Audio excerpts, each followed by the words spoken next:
What is going on, guys? My name is Bucky Roberts and welcome to your very first tutorial in Adobe Photoshop. Now, in this tutorial series, what I'm going to do is I'm going to start you guys from the very basics of Photoshop, assuming that you guys have never even opened Photoshop before. So I'm going to be taking you from very beginner, just getting, showing you the interface, the very basic tools, to some very advanced Photoshop techniques. So these tutorial series are pretty much for everyone. So sit back, relax, grab a hot pocket, and crack your knuckles and enjoy. Now, if you're watching this video because you heard of Photoshop before but you aren't really sure what it is and you just wanted to see a quick example, let me go ahead and tell you guys what Photoshop is. Even though I know a bunch of you guys already probably know what it is, and that's a program that you use to edit photos and images digitally. Now, you can use it to edit photos that you took with a digital camera, or you can also, create your own graphics. For example, if you want to make a logo for your company, you can also use Photoshop to create new graphics, images, cartoons as well. Now, it's probably most well known for, altering photos for like models and stuff, making, fat people like myself look skinny, or you can also use it to make skinny people look fat if you want. That'd be kind of weird. But anyways, I also already assume that I'm guessing you guys have it installed on your computer already. Um, it's really easy. Just pop in the disk, press next, next, next 1,000 times. It's installed. I didn't want to do a tutorial of that because if you're using this program, you guys probably know how to install stuff. So install it, open it up, and the first thing I want to do before I just open a photo and start editing it and getting real involved is I want to go over the interface real quick because once you open Photoshop, you see all these menus and buttons and tools on the left hand side and all these tabs, and it's kind of overwhelming at first. So, in the first couple tutorials, I just want to show you guys how to navigate the interface or the layout, and that's what I'm going to do in this tutorial. So, first of all, let's go ahead and take a look at the right hand side, and you see that the interface is made up of a bunch of different panels, or I often call them tabs. This swatches tab, for example, the color tab, but technically they're called panels, so I would try to call them panels from here on out. Now, Photoshop pretty much organizes a bunch of similar actions or a bunch of similar properties or settings in tabs. For example, the color tab is where you work with all your color. You have different styles on the styles tab, all your layers. So they basically grouped a bunch of things together for you because there's like literally about 10 trillion, and of course not literally, but there's a ton of things in Photoshop, and that's just how they organize things in panels or tabs. So first of all, I want to teach you guys how to open and close panels. Now, right now we see that there's a swatches, color, adjustment, styles, layers, channels, and paths panel open.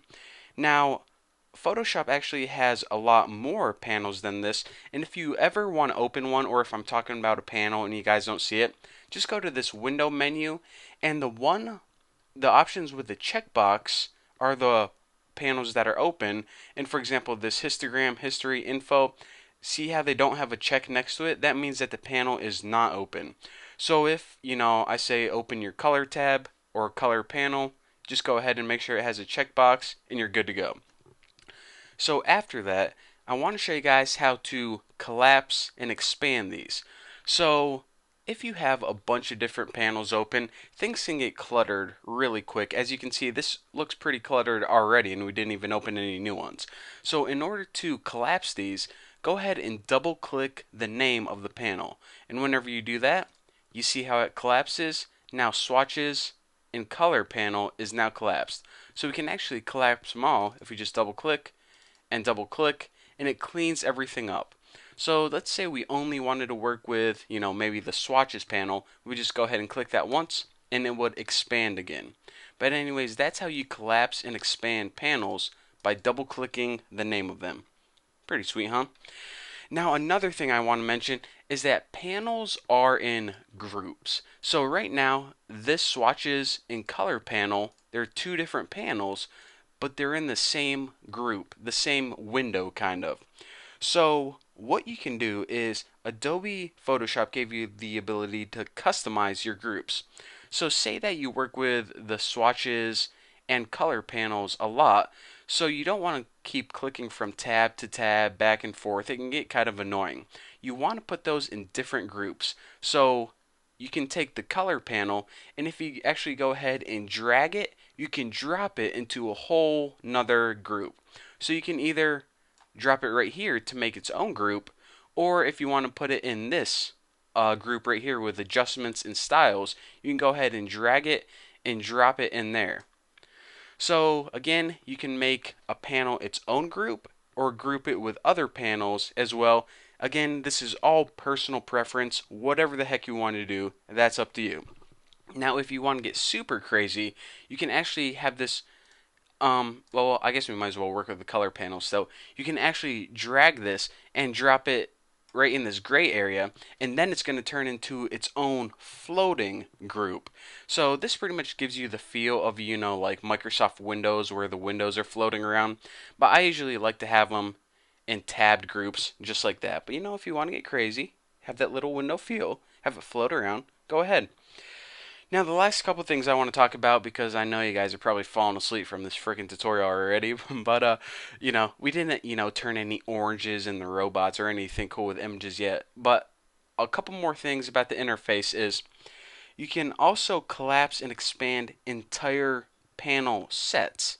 Now, what's a panel set? Well, the panel set is pretty much this column of panels right here. So if you are working on a big image and you want to hide this entire set, then go ahead and click this little double arrow right there, and it's going to collapse this entire column, give you some more space to work on your image.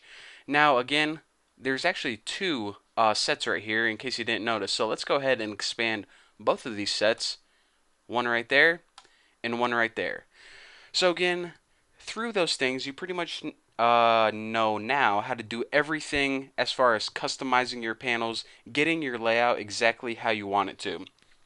Now, the last thing I want to talk about panels, and guys, I promise you guys, this is the last thing I'm going to say about panels, and then I'll go on to something a little bit more interesting in the next video.